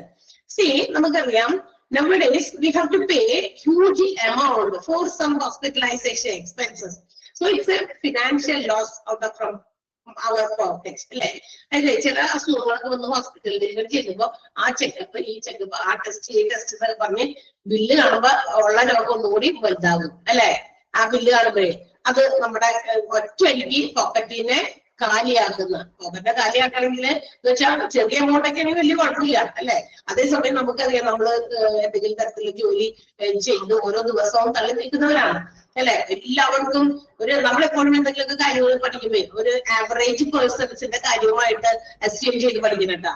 ഇങ്ങനെയുള്ള കാര്യങ്ങൾ, ഇക്കണോമിക്കൽ ആയിട്ടുള്ള കാര്യങ്ങൾ, ഫിനാൻഷ്യൽ ആയിട്ടുള്ള കാര്യങ്ങളൊക്കെ പഠിക്കുമ്പോൾ നമ്മൾ ഇമാജിൻ ചെയ്യേണ്ടത്, നമ്മൾ അസ്യൂം ചെയ്യേണ്ടത്, സങ്കല്പിക്കേണ്ടത് എല്ലാവരും ഓൾ ആർ നോട്ട് റിച്ച്, എല്ലാവരും റിച്ച് ആയിട്ടുള്ള ആളുകളെ വെച്ചിട്ട് നമ്മൾ അസ്യൂം ചെയ്ത് പഠിക്കാൻ പാടില്ല. ഒരു ആവറേജ് ഇൻകം പീപ്പിളിനെ അസ്യൂം ചെയ്ത് നമ്മൾ പഠിക്കാം. ആവറേജ് ഇൻകം എന്ന് പറയുമ്പോൾ ചിലപ്പോൾ വീട്ടില് ഉള്ള 1-2 പേർക്ക് എന്തെങ്കിലുമൊക്കെ പ്രൈവറ്റ് ഓർഗനൈസേഷനിൽ നല്ല ജോലിയായിരിക്കും. അല്ലെ? എല്ലാവർക്കും ഗവൺമെന്റ് ജോലി ഉണ്ടാവണമെന്ന് നിർബന്ധമില്ല. ഇനി ഗവൺമെന്റ് ജോലി ആണെങ്കിൽ കൂടി അതിന് ഓരോന്നിനും ഓരോ കാറ്റഗറിക്കും ആണ് ശമ്പളം സ്കെയിലൊക്കെ ഉള്ളത്. അല്ലെ? വളരെ താഴ്ന്ന കാറ്റഗറിയിൽ ഇപ്പൊ ഗവൺമെന്റ് ജോലി പറയുമ്പോൾ എന്താ ഗവൺമെന്റ് ജോലിയാണ്, പക്ഷെ കിട്ടുന്നത് എനിക്ക് പറയാ ഇന്ന കാറ്റഗറി സ്കെയിൽ ഓഫ് കാറ്റഗറിയിലാണ് വരുന്നത്. അപ്പൊ ഇൻകം കുറവാണ്. 1-2 പേരുണ്ടെങ്കിലും അവരുടെ ഫാമിലിയില് കുട്ടികളുണ്ട്, കുട്ടികളെ പഠിക്കണം, അവർ ഹയർ സ്റ്റഡീസിന് പോകണമെങ്കിൽ അതിന് വേണ്ട കാര്യങ്ങൾ, അവരുടെ കല്യാണം, വീടിന്റെ പണി, അങ്ങനെയുള്ളതൊക്കെ വരുമ്പോ നമുക്കറിയാം ഈ പറയുന്നതൊക്കെ ചിലപ്പോഴൊക്കെ സഫീഷ്യന്റ് ആകും. അപ്പൊ റിച്ച് പീപ്പിൾ ആകുമ്പോൾ വലിയ വലിയ ബിസിനസ്സുകാരാണ്, ഒത്തിരി വലിയ ബിസിനസ് ഒക്കെ ചെയ്യുന്നവരാണെങ്കിൽ അവർക്ക് കിട്ടുന്ന പ്രോഫിറ്റ് മതി അവർക്ക് ജീവിക്കാനൊക്കെ, അല്ലെങ്കിൽ ഒത്തിരി കാര്യങ്ങൾ അവർക്ക് ചെയ്യാൻ പറ്റും. അപ്പൊ അങ്ങനെ ചിന്തിക്കരുത്. നമ്മൾ അസ്യൂം ചെയ്യേണ്ടത് ആവറേജ് ഇൻകം ആയിട്ടുള്ള ആളുകളെ സംബന്ധിച്ച് നോക്കുക. ഇങ്ങനെയുള്ള വലിയ തുകകളൊക്കെ പോക്കറ്റിൽ നിന്ന് ഒറ്റയടിക്ക് ഒരു ദിവസം അങ്ങോട്ട് ഫുൾ ആയിട്ട് അങ്ങോട്ട് തീർക്കുക. അല്ലെങ്കിൽ ചെറിയൊരു കുഞ്ഞു ബാങ്ക് ബാലൻസ് ഒരു വലിയ ഓപ്പറേഷൻ വന്നു, പെട്ടെന്ന് അത് മുഴുവനും തീരും. കാരണം എന്താ? If you are not having any insurance, ഇതുപോലുള്ള ഹെൽത്ത് ഇൻഷുറൻസുകൾ ഇല്ലെങ്കിൽ ഡയറക്റ്റ് ആയിട്ട് ഈ കാശൊക്കെ അന്നേരം അയ്യോ അത് ബാങ്കിൽ ഫിക്സഡ് ഇട്ടേക്കാണ്, അത് എടുക്കാൻ പറ്റില്ല, അത് ഞാൻ ഇന്ന പർപ്പസിന് വെച്ചിരിക്കുകയാണെന്ന് പറഞ്ഞ് ആരെങ്കിലും നമ്മളുടെ ഏറ്റവും പ്രിയപ്പെട്ട ഒരാൾക്ക് എന്തെങ്കിലും അസുഖം വന്ന് അസുഖമുള്ള ആളോടെ കിടക്കട്ടെ, കാശ് അവിടെ കിടക്കട്ടെ എന്ന് പറയോ എല്ലാവരും പറയോ? അങ്ങനെ ചിന്തിക്കും ആരെങ്കിലും? ഇല്ല. എവിടെയൊക്കെയാണ് നമുക്ക് 1 രൂപ പോലും ഉണ്ടെന്നുണ്ടെങ്കിൽ ആ 1 രൂപ പോലും എടുത്ത് നമ്മൾക്ക് ആ വേണ്ടപ്പെട്ട ആളുടെ ജീവൻ രക്ഷിക്കുക എന്നുള്ളതാണ് നമ്മളുടെ ഏറ്റവും ഇമ്പോർട്ടന്റ് ആയിട്ടുള്ള കാര്യം. സോ അതെന്ത് ചെയ്യും? നമ്മളുടെ കയ്യിൽ നിന്ന് ഡയറക്റ്റ് ഫിനാൻഷ്യൽ ലോസ് അങ്ങോട്ട് പോകും. അപ്പൊ ഇങ്ങനെയുള്ള പുവർ പേഷ്യൻസിന് അല്ലെങ്കിൽ ആവറേജ് ഇൻകം ആയിട്ടുള്ള ആളുകൾക്ക് they cannot afford such A financial crisis. അപ്പൊ അത്തരം കാര്യങ്ങളൊക്കെ വരുമ്പോൾ അവർക്ക് വലിയ ഫിനാൻഷ്യൽ ക്രൈസിസ് വരും, സാമ്പത്തികമായിട്ടുള്ള ബുദ്ധിമുട്ടുകളൊക്കെ നേരിടും. അപ്പൊ അങ്ങനെയുള്ളതൊക്കെ ഒരു പരിധി വരെയൊക്കെ കുറയ്ക്കാൻ നമ്മളുടെ ഹെൽത്ത് ഇൻഷുറൻസ് പദ്ധതിക്ക് പറ്റും എന്നുള്ളതാണ് ഒന്നാമത്തെ അഡ്വാൻറ്റേജ്. ക്ലിയർ ആയോ? ഒന്നാമത്തെ അഡ്വാൻറ്റേജ് മനസ്സിലായോ? ഒരു സെന്റൻസ് നിങ്ങൾ വായിച്ചു നോക്കിയേ, തന്നെയാണോ അവിടെ എഴുതി വെച്ചെങ്ങനെയൊന്ന് വായിക്കേ. ഫസ്റ്റ് അഡ്വാൻറ്റേജ്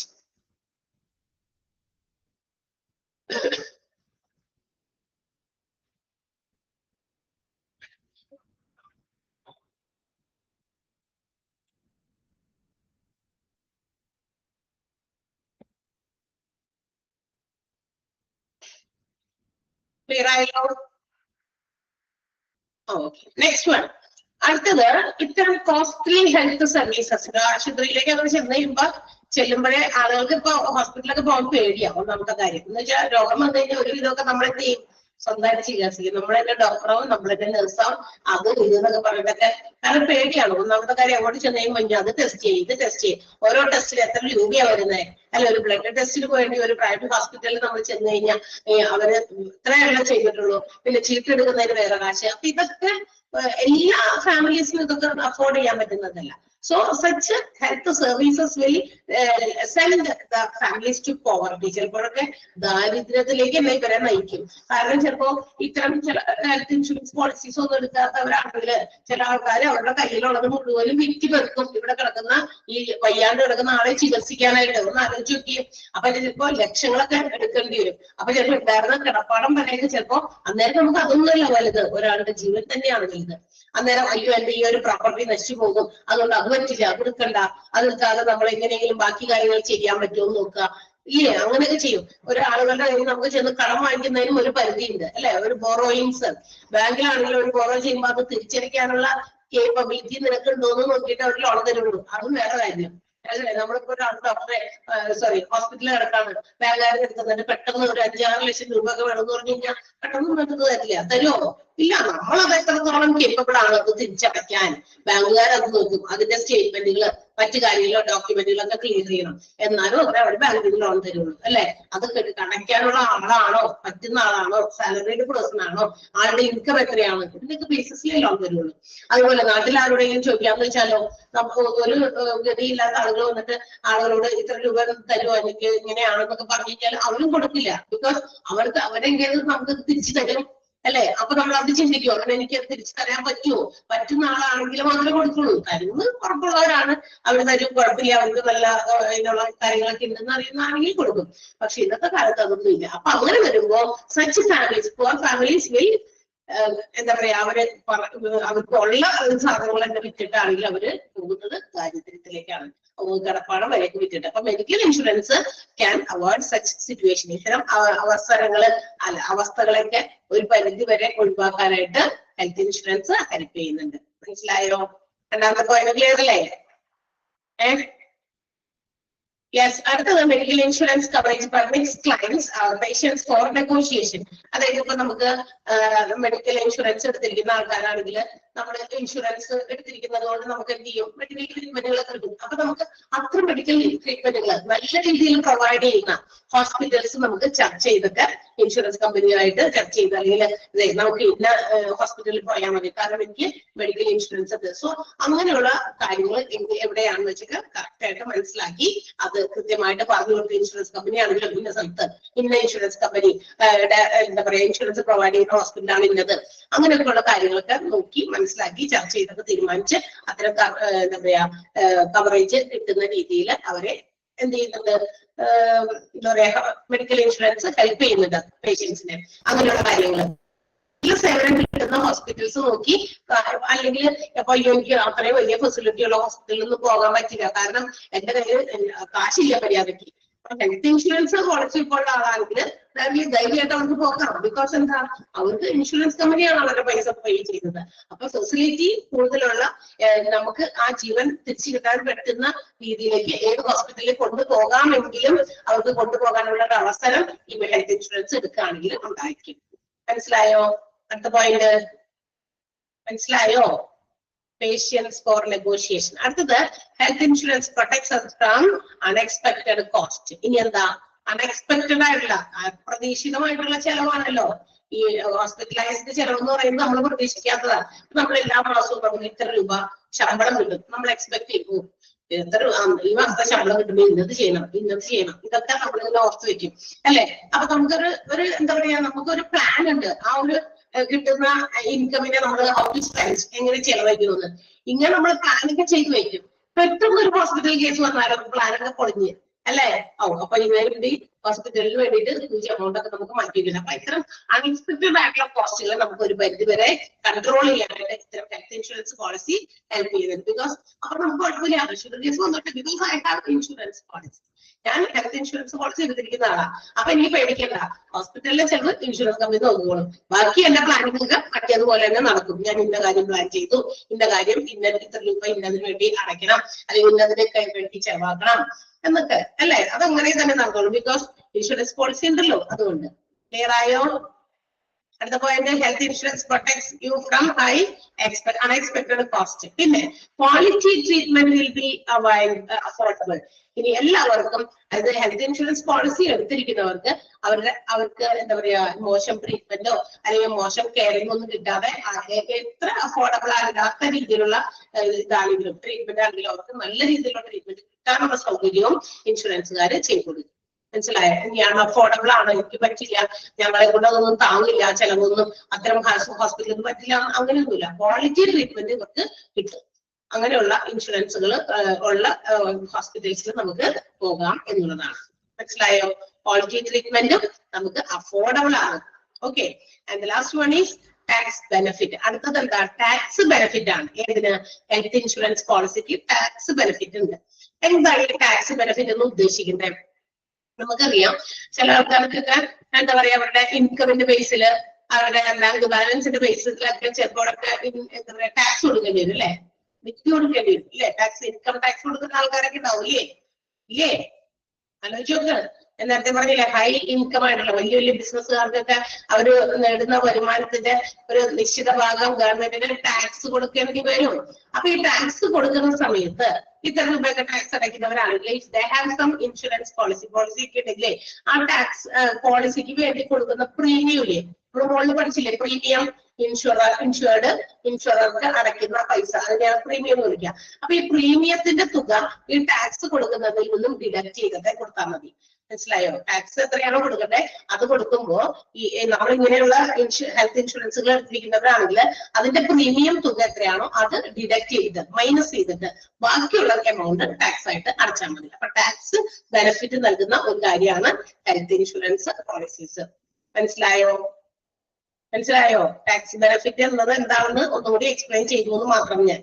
ഓക്കെ, അപ്പൊ these are the advantages of health insurance policies. അപ്പൊ ഹെൽത്ത് ഇൻഷുറൻസ് പോളിസീസിന്റെ ഏറ്റവും പ്രധാനപ്പെട്ട എന്താ പറയാ അഡ്വാൻറ്റേജസ് ആണ്. അപ്പൊ ഈ അഡ്വാൻറ്റേജസ് പഠിക്കുമ്പോഴേ നീട്ടി പിടിച്ച് പഠിക്കണ്ട, നമ്മള് സെന്റൻസ് ഞാൻ പറയാം ഒന്നുകൂടി പറയാം ഫസ്റ്റ്.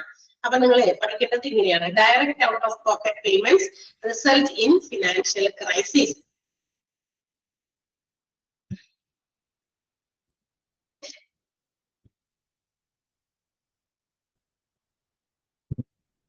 ഏത് ലാസ്റ്റ് പോയിന്റ് ആണോ പറയുന്നത്? ടാക്സ് ബെനിഫിറ്റ് ആണോ പറയുന്നത് ഫസ്റ്റ്? അതായത് ഇൻകം ടാക്സ് കൊടുക്കുകയാണെന്ന് കേട്ടിട്ടുണ്ടോ? പിന്നെ ഒരാൾക്ക് ഇത്ര രൂപയൊക്കെ വരുമാനവും പിന്നെ അവരുടെ ലയബിലിറ്റീസ് ബാധ്യതകളൊക്കെ നോക്കിയിട്ട് ചില ആളുകൾക്ക് ഇൻകമിന് അവർ നേടുന്ന വരുമാനത്തിന് ടാക്സ് കൊടുക്കേണ്ടി വരും. ഈ ടാക്സ് കൊടുക്കുന്ന ഇപ്പൊ ഒരാൾ 10,000 രൂപ ടാക്സ് കൊടുക്കുന്ന ഒരാളാണ് വിചാരിക്കുക. പക്ഷെ ആൾക്ക് ഒരു ഹെൽത്ത് ഇൻഷുറൻസ് പോളിസി ഉണ്ട്. അയാൾ അതിന് എന്താ പറയാ ഒരു 1000 രൂപ അല്ലെങ്കിൽ ഒരു 1500 രൂപയൊക്കെ അയാൾ പ്രീമിയം അടയ്ക്കുന്ന ആളാണെങ്കിൽ ഈ ഹെൽത്ത് ഇൻഷുറൻസുമായിട്ട് ചില വലിയ വലിയ പോളിസീസ് ഒക്കെ ഉണ്ടാവും. എല്ലാവരും തുച്ഛമായിട്ടുള്ളതല്ല. ഗവൺമെന്റ് ഓഫർ ചെയ്യുന്ന ഹെൽത്ത് ഇൻഷുറൻസുകൾക്കാണ് പൈസ കുറവ്. അല്ലാതെ വലിയ പ്രൈവറ്റ് ആയിട്ടുള്ള ഒത്തിരി ഹെൽത്ത് ഇൻഷുറൻസ് പോളിസീസ് ഒക്കെ ഉണ്ട്. സെർച്ച് ചെയ്തൊക്കെ നോക്കി കഴിഞ്ഞാൽ കാണാൻ പറ്റും. അപ്പൊ അതിനൊക്കെ ഒരു വർഷത്തിൽ ഇത്ര രൂപയൊക്കെ എന്ത് ചെയ്യേണ്ടി വരും? പ്രീമിയം ആയിട്ട് അടയ്ക്കേണ്ടി വരും. ഇത്ര രൂപ. അപ്പൊ 1000 രൂപയായിരിക്കും, 1500 ആയിരിക്കും, 2000 ആയിരിക്കും. അപ്പൊ വർഷത്തിലാണ് ഈ ടാക്സും നമ്മൾ പേ ചെയ്യേണ്ടത്. ചില ആൾക്കാർക്ക് ഇൻകം ടാക്സ് ഉണ്ടെങ്കിൽ അവർക്ക് കൊടുക്കേണ്ടി വരും. അപ്പൊ ഈ ഇൻകം ടാക്സ് കൊടുക്കുന്ന സമയത്ത് 10,000 രൂപ കൊടുക്കേണ്ടി വരില്ല. ഈ പോളിസി പ്രീമിയം അയാൾ അടയ്ക്കേണ്ടി ഒരു 1500 രൂപ അടയ്ക്കണമെങ്കിൽ ആ 10,000 1500 രൂപ ഡിഡക്ട് ചെയ്തിട്ട് ബാക്കിയുള്ളതിനെ ആൾക്ക് ടാക്സ് കൊടുത്താൽ മതി എന്ന്. ക്ലിയർ ആയോ? അതാണ് ടാക്സ് ബെനിഫിറ്റ് എന്ന് പറഞ്ഞാൽ. അതുകൊണ്ട് അതൊരു നേട്ടമല്ലേ? ഈ ഇൻഷുറൻസ് ഉള്ളത് കൊണ്ട് 1500 കുറഞ്ഞു കിട്ടിയത് ഇൻകം ടാക്സ്. മനസ്സിലായോ? ഫസ്റ്റ് അല്ലെങ്കിൽ 10,000 തന്നെ കൊടുക്കേണ്ടി വന്നേനെ. ഇങ്ങനെ ഒരു ഹെൽത്ത് ഇൻഷുറൻസ് പോളിസി ആൾക്ക് ഉള്ളത് കൊണ്ടാണ് ആൾ എന്ത് ചെയ്യേണ്ടത്? ആദ്യം നിന്നാണ് ആ പൈസ കുറച്ച് ബാക്കിയുള്ളത് കൊടുത്താൽ മതിയായിരുന്നു. Okay, yes. ഇനി അടുത്തത്. അപ്പൊ ഈ അഡ്വാൻറ്റേജസ് ഒക്കെ ജസ്റ്റ് ഒന്ന് വായിച്ചു നോക്കുക. എല്ലാം നമുക്ക് എന്താ പറയാ പഠിക്കേണ്ട. നിങ്ങള് എന്താ പറയാ ഇമ്പോർട്ടന്റ് ആയിട്ടുള്ള കുഞ്ഞു സെന്റൻസുകളൊക്കെ ഒന്ന് പഠിച്ചാൽ മതി കേട്ടോ. Health insurance protects from unexpected cost, പിന്നെ quality treatment will be affordable, പിന്നെ ടാക്സ് ബെനിഫിറ്റ്, പിന്നെ medical insurance helps the patience for negotiation. അത് മാത്രം പഠിച്ചാൽ മതി. ഓക്കെ, ഇതൊക്കെ വേഗം മനസ്സിലാക്കാനും പഠിക്കാനും പറ്റുന്ന ഭാഗങ്ങളാണ്. അതുകൊണ്ട് വലിയ കുഴപ്പമില്ല. ഓക്കെ, ഇനി അടുത്തത് expenses covered by health insurance. ഇപ്പൊ നമ്മൾ പറഞ്ഞു അപ്പൊ ഹെൽത്ത് ഇൻഷുറൻസിൽ കിട്ടുന്നത് മെഡിക്കൽ എക്സ്പെൻസുകൾ മീറ്റ് ചെയ്യാനുള്ള പൈസയാണ് കൊടുക്കാന്ന് പറഞ്ഞു. അങ്ങനെയാണെങ്കിൽ ഏതൊക്കെ ഹെൽത്ത് എക്സ്പെൻസുകളാണ് ഹെൽത്ത് ഇൻഷുറൻസുകാര് പ്രൊവൈഡ് ചെയ്യുന്നത്? അപ്പൊ നമ്മൾ പഠിക്കാൻ പോകുന്നത് ഇനി എക്സ്പെൻസസ് ആണ്. ഏതൊക്കെ എക്സ്പെൻസസ് ആണ് എന്നുള്ളത്. അപ്പൊ ഞാൻ നേരത്തെ പറഞ്ഞതുപോലെ വീണ്ടും ആവർത്തിക്കുകയാണ്, എല്ലാ ഹെൽത്ത് ഇൻഷുറൻസ് പോളിസീസിലും ഈ രീതിയിലല്ല. ഓരോന്നിനും അതിൻ്റെതായ ഡിഫറെന്റ് പ്ലാനുകളാണ്. ഓരോ കമ്പനിയും പ്രൊവൈഡ് ചെയ്യുന്ന പ്ലാനുകൾ വ്യത്യസ്തമായിരിക്കും. എല്ലാത്തിനും ഒരുപോലെ ഇങ്ങനെ ക്ലിയർ കട്ടായിട്ട് എഴുതി വെച്ചിരിക്കുന്ന, അച്ചടിച്ച് സ്റ്റേബിൾ ആയിട്ട് വെച്ചിരിക്കുന്ന കോൺസ്റ്റന്റ് ആയിട്ടുള്ള കുറെ പ്ലാൻസുകളല്ല. എല്ലാത്തിനും പ്ലാനിന്റെ ഉള്ളിലുള്ള ടേംസ് ആൻഡ് കണ്ടീഷൻസിലൊക്കെ വ്യത്യാസങ്ങൾ ഉണ്ടായിരിക്കും. അതുകൊണ്ട് ചില ഹെൽത്ത് എക്സ്പെൻസുകൾ എന്തൊക്കെയാണ്, കവറേജ് കൊടുക്കുന്ന എക്സ്പെൻസ് ഏതൊക്കെയാണെന്നാണ് നമ്മൾ പറയാൻ പോകുന്നത്. First one, inpatient hospitalization. Inpatient hospitalization എന്ന് പറഞ്ഞാൽ in case the patient is hospitalized. Hospitalized ആകുന്ന പേഷ്യൻസ് എന്ന് വെച്ചാൽ ഹോസ്പിറ്റലിൽ കിടക്കണം. ഒരു ദിവസം 2 ദിവസം 3 ദിവസമൊക്കെ കിടക്കുകയാണ് due to any illness disease or injury, ഏതെങ്കിലും തരത്തിലുള്ള രോഗം വന്ന് അല്ലെങ്കിൽ എന്തെങ്കിലും പരിക്ക് വന്ന് എന്തെങ്കിലും അസ്വസ്ഥതകളൊക്കെ വന്നിട്ട് ഹോസ്പിറ്റലൈസ്ഡ് ആകുകയാണെങ്കിൽ അപ്പൊ നമുക്ക് ഇൻഷുറൻസ് കവറേജ് ഉള്ളവരാണ്, ഇൻഷുറൻസ് പ്ലാൻ എടുത്തിരിക്കുന്ന ആളുകളാണെങ്കിൽ അവർക്ക് എന്തൊക്കെ ഹോസ്പിറ്റലൈസേഷൻ എക്സ്പെൻസ് ആണ് ഇതാന്ന് പറയുന്നത്. അപ്പൊ ഇതൊക്കെയാണ് താഴെ പറയുന്നത്. ഒന്ന് റൂം റെന്റ്, അവരെടുക്കുന്ന റൂമിന്റെ റെന്റ്. നഴ്സിംഗ് എക്സ്പെൻസ്, അവരെ നഴ്സ് ചെയ്യുമ്പോൾ അവർക്ക് വേണ്ട ചില കാര്യങ്ങളൊക്കെ ഉണ്ടാവുമല്ലോ, അതിന്റെ ചെലവുകൾ അതെന്തൊക്കെയുണ്ടോ. നഴ്സിംഗ് ചെയ്തു, ഇപ്പൊ ഏതെങ്കിലും നഴ്സ് എന്തെങ്കിലും പ്രത്യേക കെയറിംഗ് ഒക്കെ കൊടുത്ത് ആൾക്ക് കാര്യം, അപ്പൊ അതിന്റേതായ ചെലവുകളൊക്കെ അവിടെ ബില്ല് വരും, ബില്ല് വരും അല്ലെ. ഓരോന്നിനും ബില്ലുണ്ട്. അപ്പൊ നഴ്സിംഗ് എക്സ്പെൻസ്, ICU കൊടുത്തിട്ടുണ്ടെങ്കിൽ ICU ചാർജസ്, ഡോക്ടറെ കൺസൾട്ട് ചെയ്തതിന്റെ ഫീസ്, സർജറിയുമായിട്ട് ബന്ധപ്പെട്ടുള്ള ചാർജസ്, പിന്നെ മറ്റ് സർജറിക്ക് ചെയ്യണമെങ്കിൽ സർജിക്കൽ ടൂൾസ് ഒക്കെ ചിലപ്പോൾ പുറത്ത് നമ്മുടെ ഫാർമസിയിൽ നിന്ന് പുതിയതായിട്ട് എടുക്കേണ്ടി വരും. ചില ടൂൾസ് ഒക്കെ ഡിസ്പോസിബിൾ ആണ്, ഒരാൾക്ക് ഉപയോഗിച്ചത് മറ്റൊരാൾക്ക് ഉപയോഗിക്കാൻ പറ്റില്ല. അപ്പൊ അത്തരം ടൂൾസ് എന്തെങ്കിലുമൊക്കെ എടുത്തിട്ടുണ്ടെങ്കിൽ, പിന്നെ എന്തെങ്കിലും ടെസ്റ്റ് ചെയ്യാനായിട്ടുള്ള മെറ്റീരിയൽസും ഫാർമസിയിൽ നിന്നൊക്കെ എടുത്തിട്ടുണ്ട്, അതും ചിലപ്പോൾ ഒരാൾക്ക് ഉപയോഗിച്ചത് മറ്റൊരാൾക്ക് ഉപയോഗിക്കാൻ പറ്റില്ല. അപ്പൊ ഡയഗ്നോസ്റ്റിക് ചെയ്യുന്ന മെറ്റീരിയൽസ് എന്തെങ്കിലും ഇങ്ങനെയുള്ള സാധനങ്ങളൊക്കെ വായിക്കോ ഇങ്ങനെയുള്ള കാര്യങ്ങളൊക്കെ ചെയ്തിട്ടുണ്ടെങ്കിൽ ഈ പറയുന്ന കാര്യങ്ങൾക്കൊക്കെ കവറേജ് കിട്ടുന്നതായിരിക്കും. ഏതില്? ഇൻ പേഷ്യന്റ് ഹോസ്പിറ്റലൈസേഷനിൽ. ക്ലിയർ ആയോ? ഏതൊക്കെയാണ് കൊടുക്കുക? പേഷ്യന്റ് ഹോസ്പിറ്റലൈസേഷൻ ചെലവുകൾ ഏതൊക്കെയാ മീറ്റ് ചെയ്യാം? Room rent, nursing expense, ICU charges, consultation, surgery, surgical tools, diagnostic materials. Clear ആയോ? മനസ്സിലായോ? അത് മുഴുവനും അങ്ങോട്ട് അണ്ടർലൈൻ ചെയ്യണം, മുഴുവനും. ഒന്ന് വായിച്ചു നോക്കിയാൽ പറ്റും.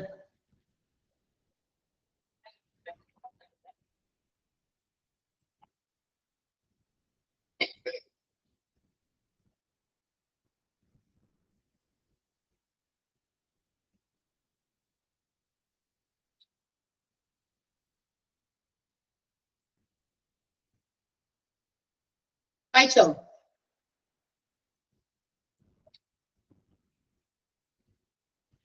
Second one. ഇനി അടുത്ത എക്സ്പെൻസ് ഏതാണ്? Which is meant by the health insurance. Health insurance meet ചെയ്യുന്ന അടുത്ത എക്സ്പെൻസ് ആണ് പ്രീ ഹോസ്പിറ്റലൈസേഷൻ എക്സ്പെൻസ്. എന്ന് വെച്ചാൽ എന്താ? നമ്മള് ഹോസ്പിറ്റലൈസ്ഡ് ആകുന്നതിന് മുമ്പുള്ള ചെലവുകൾ. ഹോസ്പിറ്റലൈസ്ഡ് ആകുന്ന പറഞ്ഞാൽ കിടത്തുക, അഡ്മിറ്റ് ചെയ്യുക. അഡ്മിറ്റ് ചെയ്യുന്നതിന് മുമ്പ് വരുന്ന ചെലവുകളും ചിലതൊക്കെ ഹോസ്പിറ്റലിൽ ഈ പറയുന്ന ഇൻഷുറൻസ് കവറേജിൽ വരാറുണ്ട്. എന്നുവെച്ചാൽ the period which earlier being the hospitalized, patient hospitalised ആകുന്നതിന് തൊട്ട് മുന്നുള്ള സമയങ്ങളിൽ ചില കാര്യങ്ങളൊക്കെ ചിലപ്പോൾ ഹോസ്പിറ്റലിൽ ചെന്നുണ്ടാവും ഇയാൾക്ക്. ദാറ്റ് മീൻസ് ചിലപ്പോ ഹോസ്പിറ്റലൈസ് ചെയ്യുന്നത് കാഷ്വാലിറ്റിയിൽ കൊണ്ടുവന്നു, അവിടുത്തെ ഒരു പരിശോധന, ചിലപ്പോൾ അവിടേക്ക് ഡോക്ടർ വന്നിട്ടുണ്ടായിരിക്കും, പരിശോധനയോ മറ്റു കാര്യങ്ങളോ മെഡിക്കൽ ഇൻവെസ്റ്റിഗേഷൻസ് ഒക്കെ നടത്തിയിട്ടുണ്ടായിരിക്കും.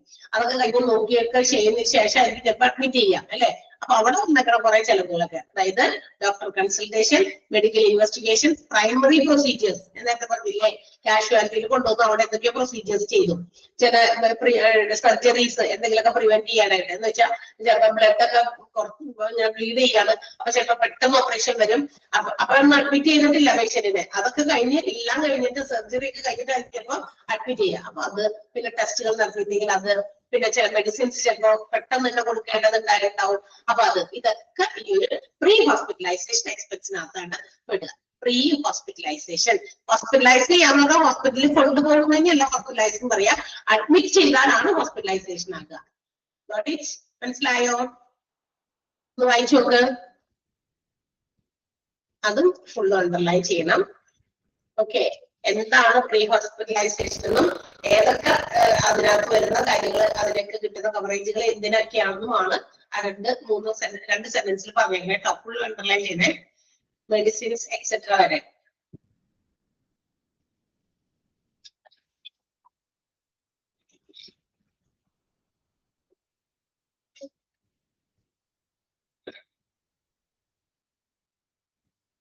വായിച്ചോ? ഇതൊക്കെ ഇപ്പൊ തന്നെ പഠിച്ചു പോകാവുന്നുള്ളൂ. ഇനി പിന്നീട് നോക്കിയാൽ വേണ്ട, വായിക്കാൻ വേണ്ട. അങ്ങനെയുള്ള ടോപ്പിക്കാണ് അല്ലേ? തോന്നുന്നുണ്ടോ നിങ്ങൾക്ക് അങ്ങനെ? ഞാനും ഇങ്ങനെ പറഞ്ഞിട്ട് നിങ്ങൾ തന്നെ ഒന്ന് റെസ്പോണ്ട് ചെയ്യാനുള്ള ഉണ്ട്. Okay, yes. അപ്പൊ പ്രീ ഹോസ്പിറ്റലൈസേഷൻ പറഞ്ഞപ്പോ അങ്ങനെയാണെങ്കിൽ മറ്റൊരു കൂടി കാണണം അല്ലെ? ഏതാ? പോസ്റ്റ് ഹോസ്പിറ്റലൈസേഷൻ എന്ന് പറഞ്ഞാൽ പോസ്റ്റ് ഹോസ്പിറ്റലൈസേഷൻ എന്താ? After discharge. ഹോസ്പിറ്റലിൽ നിന്ന് ഡിസ്ചാർജ് ചെയ്ത് അഡ്മിഷൻ ഒക്കെ കഴിഞ്ഞു ആള് പോവുകയാണ്. അപ്പൊ പേഷ്യന്റ് അപ്പോഴും ചിലപ്പോഴൊക്കെ there will be some patient care. അതായത് ഡിസ്ചാർജ് ചെയ്ത് കഴിഞ്ഞാലും ഹോസ്പിറ്റലിൽ നമ്മൾ നേരത്തെ പറഞ്ഞ പോലെ ചില കാര്യങ്ങളൊക്കെ കൂടി വേണ്ടി വരും. ഡിസ്ചാർജ് ചെയ്താലും നമുക്കറിയാലോ പെട്ടെന്നൊന്നും പോരാൻ പറ്റില്ല, ബില്ലും മറ്റു കാര്യങ്ങളൊക്കെ തീർക്കണം. അതിനുശേഷം ചിലപ്പോൾ വീട്ടിൽ പോയിട്ട് നമുക്ക് ചില ഫോളോ ചെയ്യേണ്ട ചില കാര്യങ്ങളൊക്കെ ഉണ്ടാവും, പ്രിസ്ക്രിപ്ഷൻസ് ഒക്കെ മരുന്നുകളോ മറ്റു കാര്യങ്ങളൊക്കെ ഉണ്ടാവും. ചില സാധനങ്ങളൊക്കെ ഫാർമസിയിൽ നിന്നൊക്കെ എടുത്തിട്ട് അത് തരും. അപ്പോഴും കുറച്ച് അത് കഴിയുമ്പോഴും ഒരു ബില്ലൊക്കെ ഉണ്ടാവും കേട്ടോ. അപ്പൊ ഇതെല്ലാമാണ് പോസ്റ്റ് ഹോസ്പിറ്റലൈസേഷൻ എന്ന് പറയുന്ന വിഭാഗത്തിൽ വരാം. അവിടെയും ചിലപ്പോ എന്താ പറയാ ഡിസ്ചാർജ് ചെയ്ത് പോകുന്നതിന് മുമ്പ് പേഷ്യന്റിനൊന്നുകൂടി ചിലപ്പോൾ ഡോക്ടർക്ക് കൺസൾട്ട് ചെയ്യേണ്ടി വരും. അപ്പോഴൊരു ചാർജ് ഉണ്ടായിരിക്കും അല്ലെ. പിന്നെ ചിലപ്പോൾ ചില ടെസ്റ്റ് കൂടി ഒന്ന് ചെയ്തിട്ട് അതുകൂടി ചെയ്തിട്ട് ടെസ്റ്റിന് വേണ്ടിയിട്ട് എന്തെങ്കിലും എടുത്തിട്ട് വിടുള്ളൂ. അപ്പൊ ഡയഗ്നോസ്റ്റിക് ടെസ്റ്റ്, മെഡിസിൻസ് കൊടുത്തിട്ടുണ്ടാവും, ചില തെറാപ്പി പോയിട്ട് എന്തെങ്കിലും തെറാപ്പി ട്രീറ്റ്മെന്റ് ഒക്കെ ഉണ്ടെങ്കിൽ അത് കൊടുത്ത്, പിന്നെ എന്തെങ്കിലും മരുന്നുകൾ, അങ്ങനെ ഇതെല്ലാം കൂടിയും വരുന്ന ചെലവുകളും നമ്മുടെ ഇൻഷുറൻസ് കമ്പനി പ്രൊവൈഡ് ചെയ്യാറുണ്ട് ഇൻഷുറൻസുമായിട്ട് ബന്ധപ്പെട്ട്. അതാണ് പോസ്റ്റ് ഹോസ്പിറ്റലൈസേഷൻ എക്സ്പെൻസ് എന്ന് വിളിക്കുന്നത്. പോസ്റ്റ് ഹോസ്പിറ്റലൈസേഷൻ എക്സ്പെൻസിൽ ഏതൊക്കെ വരും, പ്രീ ഹോസ്പിറ്റലൈസേഷൻ എക്സ്പെൻസിൽ ഏതൊക്കെ വരും എന്നൊക്കെ സെപ്പറേറ്റ് ഒക്കെ ചോദിക്കും കേട്ടോ. അപ്പൊ അതുകൊണ്ട് അത് അണ്ടർലൈൻ ചെയ്യാം. പോസ്റ്റ് ഹോസ്പിറ്റലൈസേഷൻ എക്സ്പെൻസസും ഫുൾ ആയിട്ട് എക്സെട്ര വരെ അണ്ടർലൈൻ ചെയ്യാം. എന്നിട്ട് വായിച്ചു നോക്കിയേ.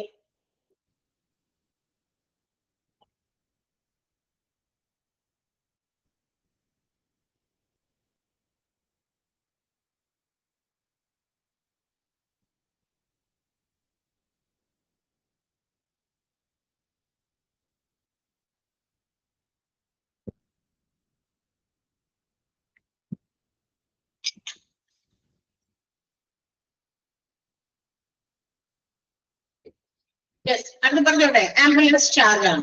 അതെ, ചില ഹെൽത്ത് ഇൻഷുറൻസ് പോളിസീസിനകത്ത് എന്താ പറയാ, when the patients are brought to the hospital or taken away from the hospital, നമുക്ക് ഹോസ്പിറ്റലിലേക്ക് കൊണ്ടുവരാനും ഒക്കെ ആംബുലൻസ് ഒക്കെ പ്രൊവൈഡ് ചെയ്തിരും. ആംബുലൻസ് ചാർജ് കേട്ടോ. അപ്പൊ ആംബുലൻസ് ചാർജസും എന്താ പറയാ മീറ്റ് ചെയ്ത് കൊടുക്കുന്ന ഹെൽത്ത് ഇൻഷുറൻസ് പോളിസീസ് ഒക്കെ ഉണ്ട് കേട്ടോ. ആംബുലൻസിൽ കൊണ്ടുവരിക ഹോസ്പിറ്റലിലേക്ക്, ചിലപ്പോൾ ഇവിടുന്ന് പറ്റിയില്ല വേറെ സ്ഥലത്തേക്ക് കൊണ്ടുപോകണം, അപ്പോഴൊക്കെ ചാർജ് ചെയ്യും. ഹോസ്പിറ്റൽസ് ഒക്കെ ചാർജ് ചെയ്യും. അത്തരം charges will be met by the health insurance policy. അത് ഹെൽത്ത് ഇൻഷുറൻസ് കവറേജിൽ കൊടുക്കുന്നുണ്ട്. Health insurance plans also will cover costs involved in shifting patients to a hospital by an ambulance. ആംബുലൻസിൽ പേഷ്യൻസിനെ shift ചെയ്യുകയാണെങ്കിൽ അതിനുള്ള കോസ്റ്റുകൾ cover ചെയ്ത് കൊടുക്കുന്ന ഹെൽത്ത് ഇൻഷുറൻസ് പ്ലാൻസ് ഉണ്ടെന്ന്. Clear ആയോ?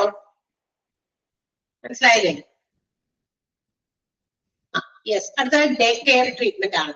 ഇനി ചില ഹെൽത്ത് ഇൻഷുറൻസ് പ്ലാനുകളിൽ day care treatment, that means ഒരു ദിവസമൊക്കെ ഇപ്പൊ എന്താ പറയാ അഡ്മിറ്റ് ചെയ്തിട്ടില്ല, അഡ്മിറ്റ് ചെയ്യണമെങ്കിൽ ഒരു പേഷ്യന്റ് അഡ്മിറ്റ് ചെയ്യണമെന്ന് പറയാം, അഡ്മിറ്റ് ചെയ്യുന്നത് എപ്പോഴും ഒരു ദിവസമെങ്കിലും ഫുൾ അവിടെ കിടക്കണം. ഒരു ദിവസത്തിനേക്കാൾ കുറവ് ചിലപ്പോൾ കിടന്നുണ്ടാവും.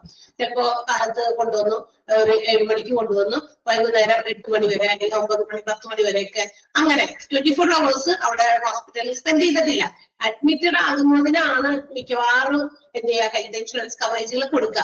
പക്ഷേ ചില തരത്തിലുള്ള ഹെൽത്ത് ഇൻഷുറൻസ് പ്ലാനുകൾ എന്ത് ചെയ്യുന്നുണ്ട്, അവിടെ ഒരു 24 മണിക്കൂറിൽ കുറവാണെങ്കിലും ഒരു പേഷ്യന്റിന് ഡേ കെയർ ഫെസിലിറ്റി ഒക്കെ പ്രൊവൈഡ് ചെയ്യുകയാണെങ്കിൽ അതിന് വേണ്ടിയിട്ടുള്ള ട്രീറ്റ്മെന്റുകളൊക്കെ കൊടുക്കുമ്പോൾ അതിനകത്ത് കുറെ ചെലവുകൾ കുറഞ്ഞല്ലോ.